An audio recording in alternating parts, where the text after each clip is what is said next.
إن الحمد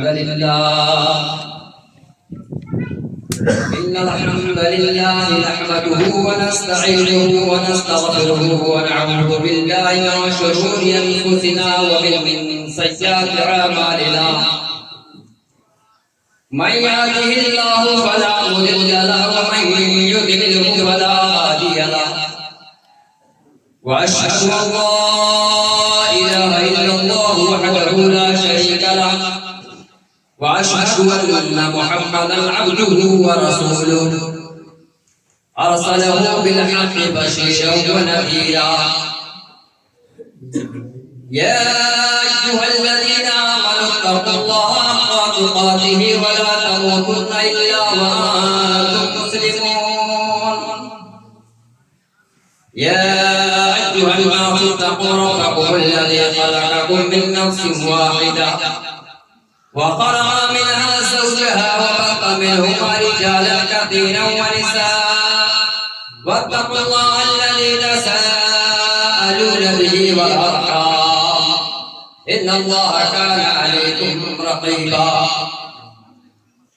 يا أيها الذين آمنوا اتقوا الله وقولوا قولا سديدا يصلح لكم أعمالكم ويغفر لكم ذنوبكم ومن يطع الله ورسوله فقد فاز فوزا عظيما أما بعد فإن خير الحديث كتاب الله وخير الهدي هدي محمد صلى الله عليه وسلم وشر الأمور محدثاتها وكل محدثة بدعة وكل بدعة ضلالة وكل ضلالة في النار. أعوذ بالله السميع العليم من الشيطان الرجيم. بسم الله الرحمن الرحيم.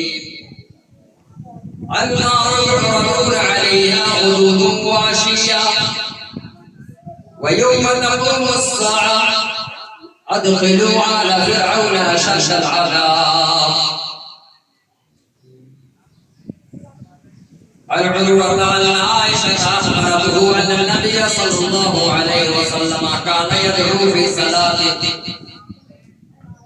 اللهم إني أعوذ بك من عذاب القبر وأعوذ بك من فتنة المسيح الدجال وأعوذ بك من فتنة المحيا والممات اللهم إني أعوذ بك من المعصم والمغرم. رواه أبو داود. محترم سامعین کرام، حاضرین جمعہ، بزرگوں، نوجوان ساتھیوں اور قابل قدر خواتین اسلام، ماؤں، بہنوں اور بیٹیوں، تمام قسم کی تعریف و توصیف، حمد و ثنا، بڑائی و بزرگی، آقائی، کبریائی اللہ رب العالمین کے لیے لائق و سزاوار ہے، جس نے تنے تنہا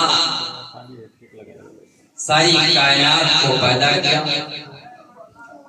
اس روئے زمین پر ہم انسانوں کو آباد کیا اور ہماری ضروریات کا سامان مہیا کیا، بے شمار انعام سے نوازا اور ہماری ہدایت کے لیے، ہماری رہبری کے لیے، ہمیں صراط مستقیم پر گامزن کرنے کے لیے، حق اور باطل میں فرق بتلانے کے لیے، اس کائنات کے اندر ہماری تخلیق کا مقصد کیا ہے اس کو بتلانے کے لیے رب کائنات نے اس کائنات کے اندر سیدنا آدم علیہ السلام سے لے کر کے محمد رسول اللہ صلی اللہ علیہ وسلم تک نبیوں اور رسولوں کا ایک لمبا سلسلہ مبعوث فرمایا۔ ارگن درود و سلام نازل ہو اس ہستی اقدس و مقدس پر جن کا نام نامی اس میں گرامی محمد مصطفیٰ احمد مصطفیٰ صلی اللہ علیہ وسلم۔ محترم سامعین کرام، قبل اس کے کہ خطبہ مسنونہ کے بعد جو آیت کریمہ اور احادیث نبویہ آپ لوگوں کے سامنے پڑھی گئی ہے اس کی روشنی میں کچھ باتیں عرض کی جائیں، آپ لوگوں سے گزارش ہے کہ یہ ٹیک لگا کر کے نہ بنائیں، اور اگر اگلی صف میں جگہ خالی ہے تو یہ مسجد کے آداب میں سے یہ ہے کہ پہلے اس کو پوچھیں۔ محترم سامعین کرام، خطبہ بسملہ کے بعد میں نے آپ لوگوں کے سامنے سورہ مومن کی آیت نمبر 46 کو تلاوت کیا، جس کے اندر اللہ رب العالمین نے عذاب قبر کا تذکرہ کیا، عذاب قبر کو بیان کیا۔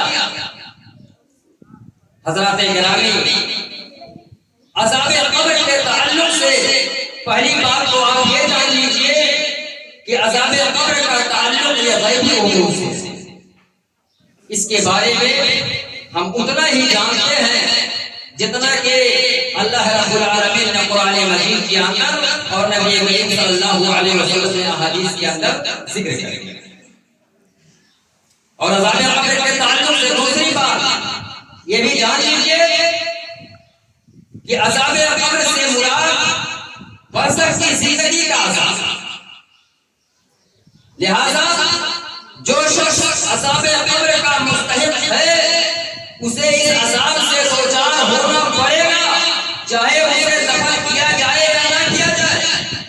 یعنی اگر کسی آدمی کی موت ہوتی ہے اور اسے دفن نہ کر کے اس کی لاش کو جلا کر کے اس کی راکھ کو ہواؤں میں اڑا دیا جاتا ہے یا دریا کے حوالے کر دیا جاتا ہے، یا کسی کی موت ہوائی حادثے میں ہوتی ہے اور اس کی لاش کا پتہ نہیں چلتا ہے، یا کسی کی موت دریا گرد ہونے کی وجہ سے ہوتی ہے، اس کی لاش کو پٹیاں نکل جاتی ہیں، اور اگر وہ شخص اپنے کرتوتوں کی وجہ سے عذاب قبر کا مستحق ہے تو گرچہ اسے دفن نہیں کیا گیا ہے لیکن اسے عذاب قبر سے دوچار ہونا پڑے گا۔ کیوں؟ اس لیے کہ ان اللہ علی کل شیء قدیر، اللہ رب العالمین ہر چیز کا قادر ہے۔ تو قبر کا عذاب جس کا تذکرہ اللہ رب العالمین نے قرآن مجید کے اندر کیا، جو آیت کریمہ میں نے آپ لوگوں کے سامنے سورہ مومن کی تلاوت کی، اس کے اندر یہ برہان، اسی آیت کریمہ کے اندر اللہ رب العالمین بیان فرماتا ہے النار یعرضون علیہا غدوا وعشیا، کہ وہ لوگ آگ پر صبح و شام پیش کیے جاتے ہیں، وَيَوْمَ تَقُومُ السَّاعَةُ، اور جس دن قیامت قائم ہوگی، قیامت آ جائے گی، ادخلوا آل فرعون اشد العذاب، کہا جائے گا کہ آل فرعون کو شدید ترین عذاب میں داخل کر دو۔ امام رازی رحمۃ اللہ علیہ نے اس آیت کریمہ کی تفسیر میں لکھا ہے کہ علماء نے اس سے استدلال کیا ہے کہ عذاب قبر برحق ہے۔ کیونکہ اللہ رب العالمین نے اس آیت کے اندر آگ پر پیش کیے جانے کا ذکر کیا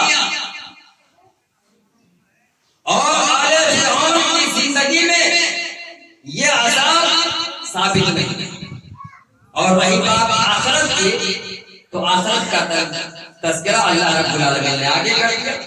اس لیے علماء نے استدلال کیا ہے کہ یہ زندگی اور آخرت کی بات نہیں، مطلب زندگی کے ختم ہونے کے بعد، مرنے کے بعد اور آخرت سے پہلے، یعنی قبر کی زندگی یا برزخ کی زندگی کے عذاب کا تذکرہ اللہ رب العالمین۔ اور عروہ بیان کرتے ہیں کہ عائشہ صدیقہ رضی اللہ تعالی عنہا نے انہیں خبر اخبرت ان رسول اللہ صلی اللہ علیہ وسلم کان یدعو فی صلاتے، اللہ کے نبی صلی اللہ علیہ وسلم اپنی نماز میں دعا کرتے تھے۔ آپ جب نماز پڑھتے تو نماز میں یہ دعا کیا کرتے تھے اللہم انی اعوذ بک من عذاب القبر، اے اللہ میں تیرے ذریعہ قبر کے عذاب سے پناہ مانگتا ہوں، وَأَعُوذُ بِكَ مِن فِتْنَةِ الْمَسِيحِ الدَّجَّالِ، اور مسیح الدجال کے فتنے سے بھی پناہ چاہتا ہوں اعوذ بک من فتنۃ المحیا والممات، اور موت و حیات کے فتنے سے بھی پناہ چاہتا ہوں۔ اللہم انی اعوذ بک من المعصیۃ والمغفرۃ، اے اللہ میں گناہ سے اور قبر سے پناہ مانگتا ہوں۔ اللہ کے نبی صلی اللہ علیہ وسلم کا قبر کے عذاب سے پناہ مانگنا اس بات پر دلیل ہے کہ قبر کا عذاب برحق ہے۔ مسند احمد کی ایک روایت ہے جس کے بارے میں حافظ ابن حجر رحمۃ اللہ علیہ نے اپنی کتاب فتح الباری میں لکھا ہے کہ اس حدیث کی سند صحیح بخاری کی شرط ہے۔ مسند احمد کی روایت میں ہے حضرت عائشہ صدیقہ رضی اللہ تعالی عنہا سے بیان کرتے ہیں کہ ایک یہودیہ عورت ان کی خدمت کرتی ہے۔ حضرت عائشہ کہتی ہیں کہ جب میں اس کے ساتھ کوئی بھی اچھا سلوک کرتی تو وہ یہودیہ عورت دعا دیتی کہ اللہ تمہیں قبر کے عذاب سے حضرت عائشہ صدیقہ رضی اللہ تعالی عنہا کہتی ہیں میں اللہ کے نبی صلی اللہ علیہ وسلم سے پوچھا اے اللہ کے رسول یہ بتائیے کیا قبر کے اندر عذاب ہوتا ہے یا قبر کے اندر عذاب ہوگا؟ اللہ کے نبی نے فرمایا نہیں، قیامت کے دن آنے سے پہلے کوئی عذاب نہیں۔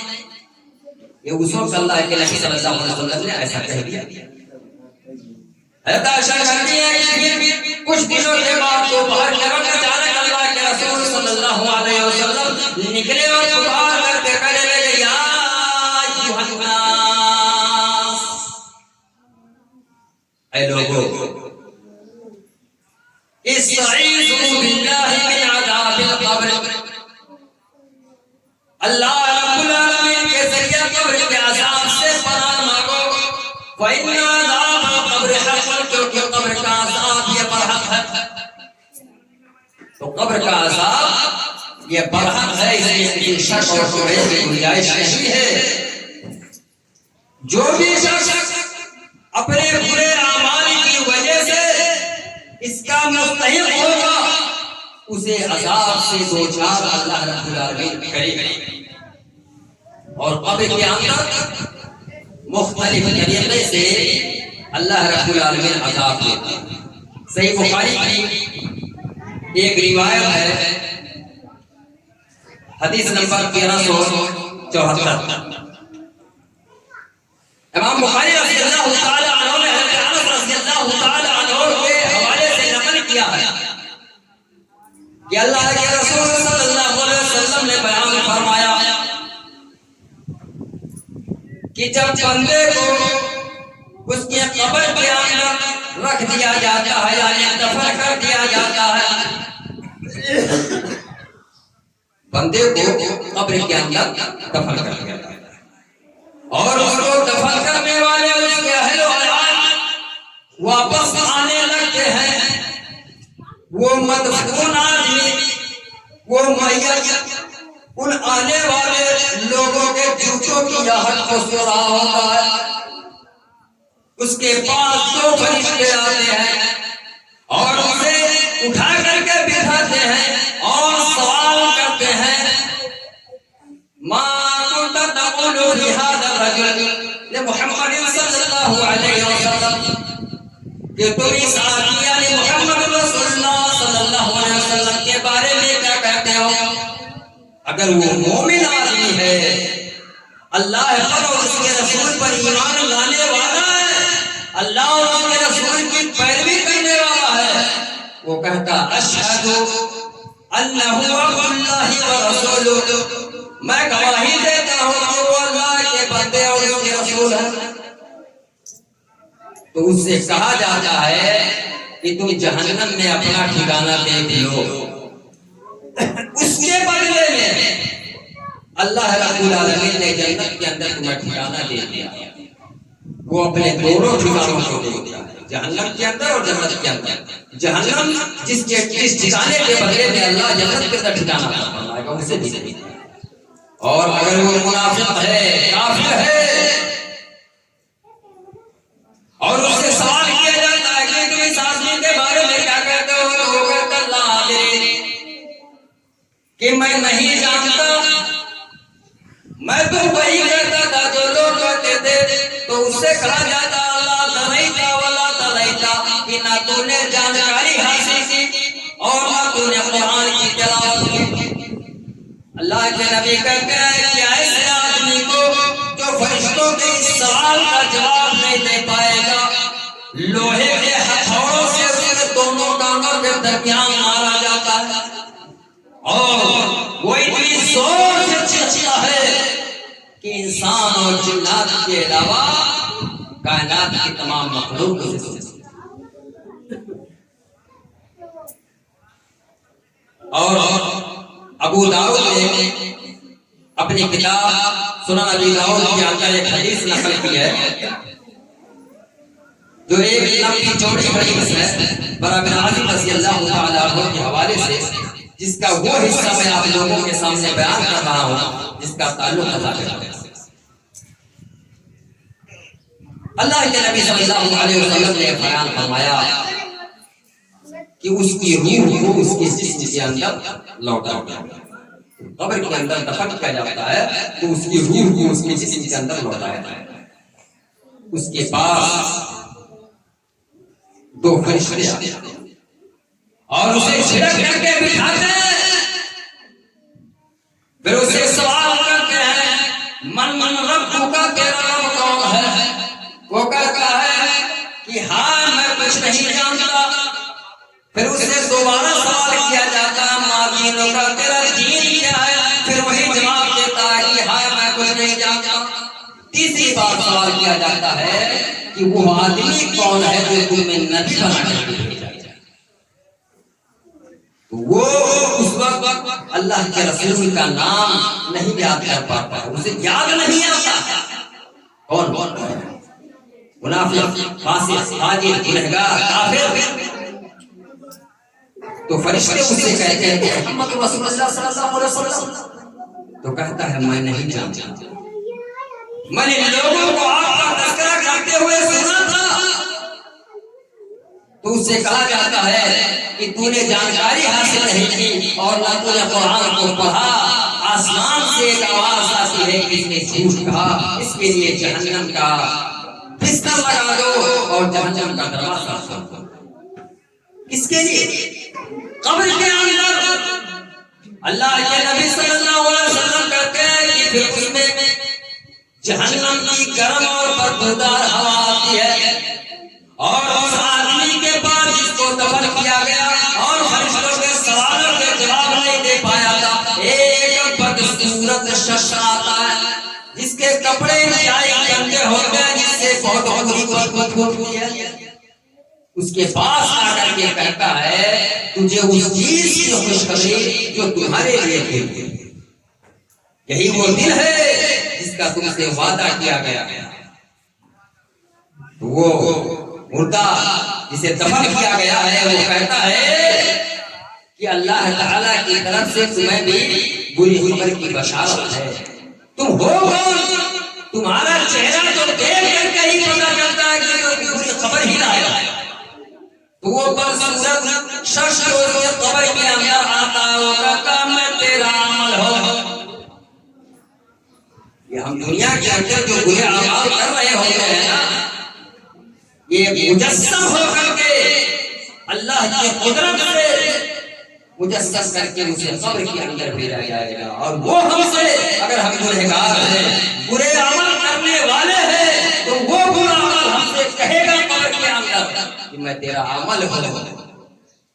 اللہ کی قسم میں نے تجھے دنیا میں ہمیشہ اس حالت میں پایا، ہمیشہ اس حالت میں پایا کہ تو اللہ کی فرما برداری کرنے میں، نیکی کے کام کرنے میں ہمیشہ دیر کیا کرتا تھا اور اللہ کی نافرمانی بہت جلدی کر دیا کرتا تھا۔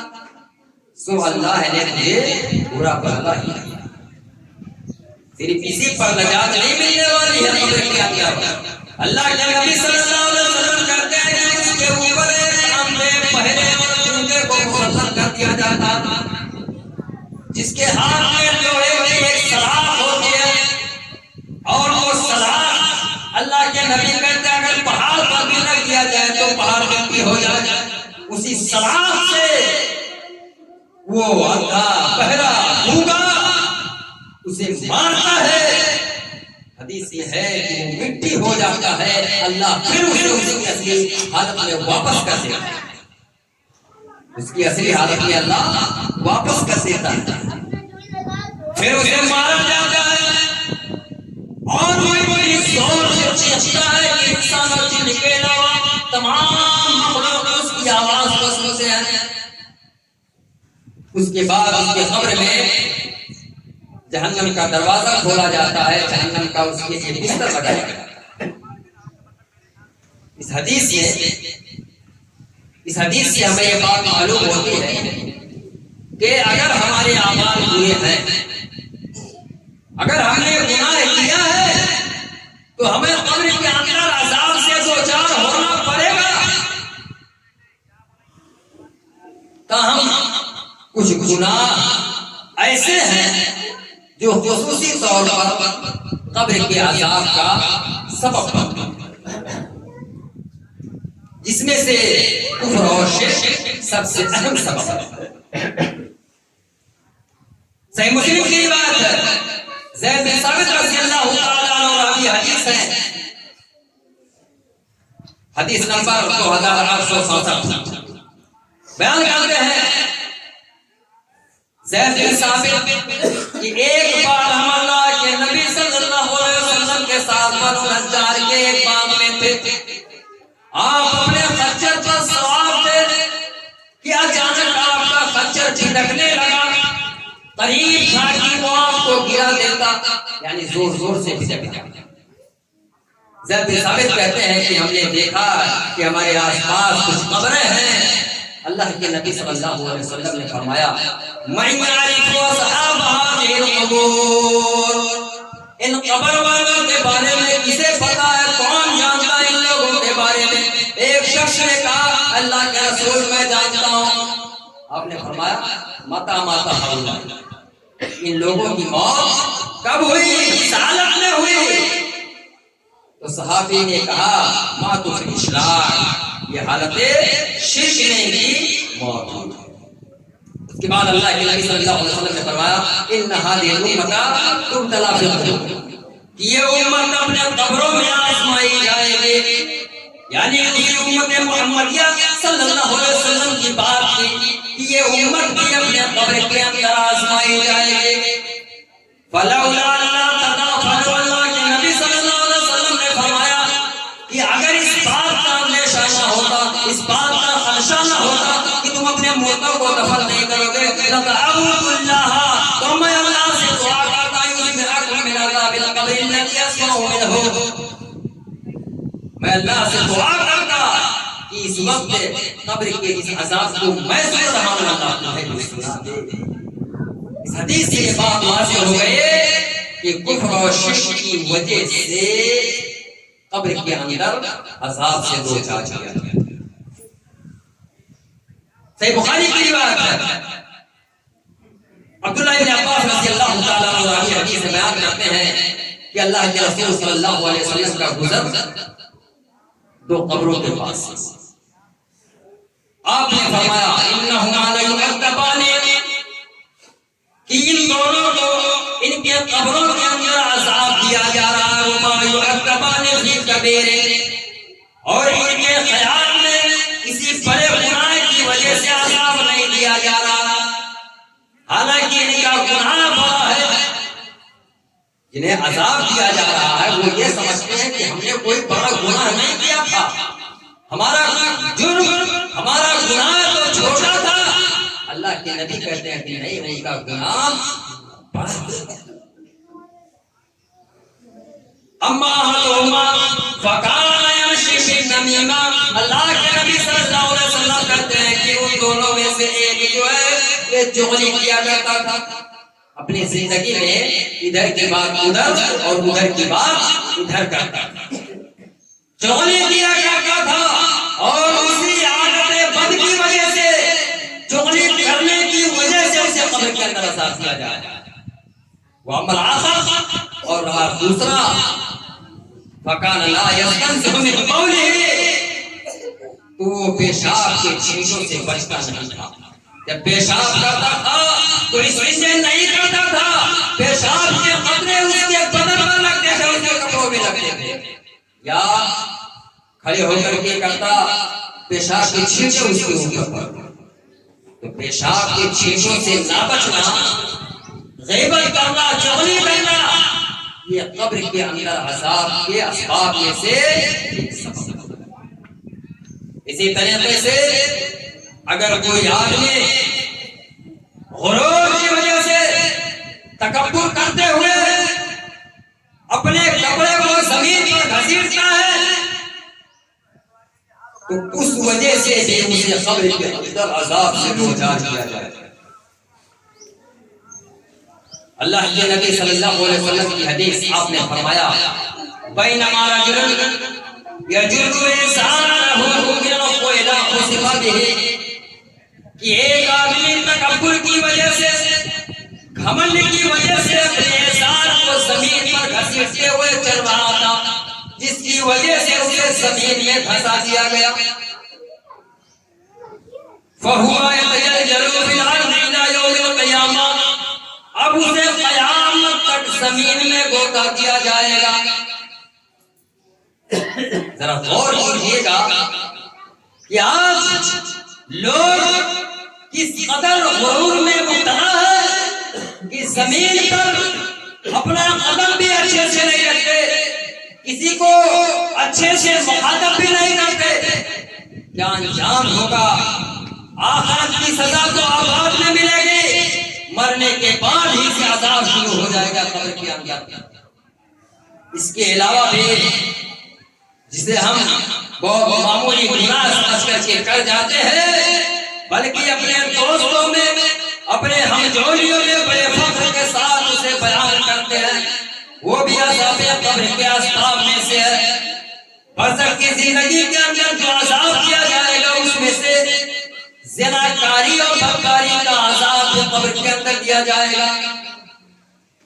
ہمارے نوجوان دوست, نوجوان ساتھی,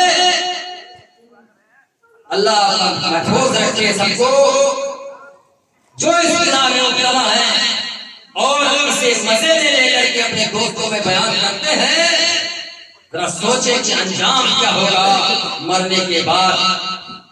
سمرہ بن جندب رضی اللہ تعالیٰ عنہ کی روایت ہے, صحیح بخاری کی روایت ہے, حدیث نمبر 1386, بیان کرتے ہیں کہ اللہ کے رسول صلی اللہ علیہ وسلم نماز کے بعد ہمارے طرف متوجہ ہوتے, ہم سے مخاطب ہوتے اور سوال کرتے کہ آج رات کسی نے کوئی خواب دیکھا؟ اگر کسی نے دیکھا ہوتا تو وہ آپ سے بیان کرتا, آپ اس کی تعبیر بتاتے. ایک دن حسب معمول اللہ کے نبی صلی اللہ علیہ وسلم نے سوال کیا. سمرہ بن جندب کہتے ہیں کہ ہم میں سے کسی نے اپنے خواب کا تذکرہ نہیں کیا تو اللہ کے رسول صلی اللہ علیہ وسلم نے کہا, آج کی رات میں نے دیکھا یہ کہ میرے پاس دو آدمی آئے اور مجھے عرض مقدسہ میں لے گئے. وہاں میں نے دیکھا کہ ایک آدمی بیٹھا ہوا ہے اور ایک آدمی کھڑا ہوا ہے. کھڑے ہوئے آدمی کے ہاتھ میں مہمیز ہے جو بیٹھے ہوئے آدمی کے باش میں داخل کرتا ہے اور ایک طرف کا باش چھیڑتا ہوا گدی تک لے جاتا ہے, پھر اسے دوسری طرف داخل کر کے چھیڑتا ہوا گدی تک لے جاتا ہے, یہاں تک کہ دونوں طرف کے باش گدی کے پاس جا کر کے مل جاتے ہیں. پھر اللہ اسے صحیح کر دیتا ہے, پھر چیرا جاتا ہے. برابر یہ عذاب سے ہو رہا. اللہ کے نبی صلی اللہ علیہ وسلم کہتے ہیں کہ میں نے پوچھا یہ کون ہے, تو ان دونوں نے کہا اور آگے چلو. کہتے ہیں میں اور آگے گیا تو کیا دیکھتا ہوں کہ ایک آدمی گدی کے بل لیٹا ہوا ہے اور ایک آدمی اس کے پاس کھڑا ہے. کھڑے ہوئے آدمی کے ہاتھ میں پتھر ہے, اسی پتھر سے لیٹے ہوئے آدمی کے سر کو کچلتا ہے, اٹھا کے پٹکتا ہے اس کے سر پر پتھر لڑک کر کے دور جاتا ہے, اور جب اٹھا کر کے اسے واپس لاتا ہے تب تک سر اس کا صحیح ہو جاتا ہے. پھر مارتا ہے، پھر پتھر اٹھا کر کے لاتا ہے، پھر مارتا ہے، برابر یہ عذاب دیا جا رہا۔ اللہ کے نبی کہتے میں نے پوچھا یہ کون؟ کہا جاتا اور آگے گئے۔ اللہ کے نبی صلی اللہ علیہ وسلم کہتے ہیں کہ میں نے ایک سوراخ دیکھا جس کا اوپر کا حصہ پتلا ہے اور اندر کشادہ، اس میں آگ جل رہی ہے۔ آپ کہتے ہیں کہ میں نے دیکھا کہ جب آگ کے شعلے اٹھتے ہیں تو اس میں ننگے مرد اور ننگی عورتیں آگ کے شعلے کے ساتھ اوپر اٹھتے ہیں، اور جب شعلے مدھم ہوتے ہیں نیچے جاتے ہیں تو وہ لوگ بھی اس میں نیچے جاتے ہیں، چیختے ہیں، چلاتے ہیں۔ کہا یہ کون ہے؟ اور آگے گئے دیکھا کہ خون کا ایک نہر ہے، اس کے اندر ایک آدمی کھڑا ہے اور باہر جو کھڑا ہے اس کے پاس ایک پتھر ہے، اندر والا آدمی اس نہر سے نکلنا چاہتا ہے، باہر کھڑا ہوا آدمی اس پتھر سے اس کے منہ پر مار کر کے پھر وہ اسی جگہ پہنچا۔ جب بھی نکلنے کی کوشش کرتا ہے اس پتھر سے مار کر کے اسے واپس کر دیا۔ کہا یہ کون ہے؟ اور آگے گئے۔ اللہ کے نبی کہتے ہیں میدان میں پہنچا جہاں سب کو میدان ہے، ایک بہت بڑا درخت ہے جس کی جڑ میں ایک بزرگ آدمی ہے، اس کے پاس کچھ بچے ہیں، اور درخت کے پاس ایک آدمی کھڑے ہو کر کے آگ جاتا۔ اللہ کے نبی کہتے ہیں میرے دونوں ساتھی مجھے اس درخت پر چڑھا لے گئے اور ایک گھر میں داخل کر دیا۔ اللہ کے نبی کہتے ہیں اتنا خوبصورت گھر پہلے میں نے کبھی نہیں دیکھا، جس میں جوان ہیں، بوڑھے ہیں، مرد ہیں، عورتیں ہیں، بچے ہیں۔ اللہ کے نبی کہتے ہیں کہ میرے وہ دونوں ساتھی مجھے مسجد اوپر چڑھا کر لے گئے اور اس سے بھی زیادہ خوبصورت گھر میں مجھے داخل کر دیا، جس میں جوان ہیں، بوڑھے ہیں۔ اللہ کے نبی صلی اللہ علیہ وسلم کہتے ہیں کہ آج کی رات تم نے ہمیں بہت گھما لیا، ذرا تفصیل تو بتا دو، ہم نے جو دیکھا وہ سب ماجرا کیا تھا؟ تو ان دونوں نے کہا کہ جس کے باس کو چیرا جا رہا تھا وہ آدمی جھوٹ بولا اور اس کے جھوٹ کو لوگ پھیلا دیتے تھے۔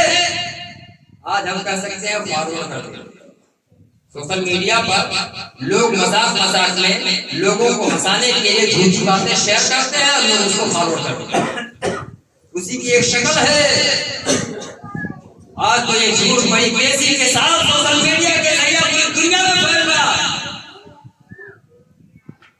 جھوٹ بولتا تھا لوگ اس کی جھوٹ کو پھیلا دیا تھا۔ دوسرا آدمی جس کے سر کو کچلا جاتا کہا اسے اللہ نے قرآن کا علم دیا تھا لیکن رات میں اس کے ذریعہ وہ قیام نہیں کرتا تھا، تلاوت نہیں کرتا تھا، یعنی قیام اللیل کر کے تلاوت نہیں کرتا تھا، اور دن میں اسی کو بھلا دیتا تھا، عمل نہیں کرتا تھا۔ قرآن کا علم دیا تھا اللہ نے، اور اسے یہ سزا قیامت تک دی جاتی رہے گی، جب تک قیامت میں قائم ہو جائے گی تب تک اس سزا سے اسے دوچار کیا جاتا ہے۔ کہا جو آگ کا گڑھا آپ نے دیکھا تھا جس میں ننگی مرد اور ننگی عورتیں تھیں، وہ سب زناکار مرد تھے، بدکار مرد تھے، بدکار عورتیں تھیں، ان کی بدکاریوں کی وجہ سے انہیں قیامت تک یہ عذاب دیا جاتا ہے۔ برزخ کی زندگی نہیں، قبر کی زندگی نہیں۔ اور کہا جو نہر کے اندر تھا وہ سود خور تھا، سود لیا کرتا تھا، سودی کاروبار کیا، اور جس درخت کے پاس آپ نے جس بوڑھے کو بزرگ کو دیکھا تھا وہ ابراہیم علیہ السلام تھے اور ان کے آس پاس جو بچے تھے ان کی اولاد، اور جو آگ جلا رہا تھا وہ جہنم کا داروغہ تھا، اور جو پہلا گھر آپ نے دیکھا وہ عام مومنوں کا تھا، اور جس گھر میں آپ کھڑے ہیں یہ شہداء کا گھر ہے۔ ذرا نگاہ اوپر اٹھائیے، میں جبریل نکائی۔ بہرحال اس روایت سے یہ معلوم ہوتی ہے کہ جھوٹ بولنے کی وجہ سے، زناکاری بدکاری کرنے کی وجہ سے، اللہ نے جو علم دیا اس پر عمل نہ کرنے کی وجہ سے، اور سودی کاروبار کرنے کی وجہ سے یہ اللہ رب العالمین قبر کے اندر عذاب سے دوچار کرے۔ لہذا اگر ہم یہ چاہتے ہیں کہ اللہ ہمیں عذاب قبر سے بچائے تو ہمیں تمام گناہوں کو چھوڑنا پڑے گا، یہ قبر سے ہم معمولی سمجھتے ہیں، ہلکا سمجھ کر کے ہمیں اس کی کوئی پرواہ نہیں، کوئی فکر نہیں ہے، بہت مشکل ہے۔ حضرت عثمان غنی رضی اللہ تعالیٰ عنہ کے غلام حانی کا بیان ہے، عثمان غنی جب کسی قبرستان کے پاس سے گزرتے تو بہت آپ کی داڑھی تو آنسوں سے بھیگ جایا کرتی تھی۔ آپ سے کہا جاتا کہ جنت کا ذکر ہوتا ہے، جہنم کا تذکرہ ہوتا، آپ اتنا نہیں روتے؟ تو کہتے تھے کہ میں نے اللہ کے رسول صلی اللہ علیہ وسلم سے سنا فإن القبر أول منازل الآخرة، کہ قبر یہ آخرت کی پہلی منزل ہے، اگر اس سے نجات مل گئی تو بعد کی آنے والی جو منزل ہے آسان ہوں گے، اگر یہی پھنس گئے تو بعد کی آنے والی منزل ہمارے لیے مشکل ترین ہو جائیں گی۔ اللہ رب العالمین سے دعا ہے کہ مولا کریم ہم تمام لوگوں کو عذاب قبر سے محفوظ رکھیں۔ اللہ رب العالمین ہمارے قبروں کو جنت کے باغات میں سے ایک باغ بنا دے۔ اللہ تعالیٰ ہمارے قبروں کو کشادہ کر دے۔ اللہ تعالیٰ ہمیں تمام گناہوں سے بچنے کی توفیق عطا فرمائے۔ اللہ تعالیٰ جب تک ہمیں اس کائنات کے اندر زندہ رکھے، ایمان اور اسلام کی حالت میں زندہ رکھے، اور جب اس دنیا سے اٹھائے تو ایمان کی حالت میں اٹھائے۔ آمین۔ علینا البلاغ وآخر دعوانا الحمد للہ رب العالمین۔ بارک اللہ لنا ولکم فی القرآن العظیم ونفعني وإياكم بآياته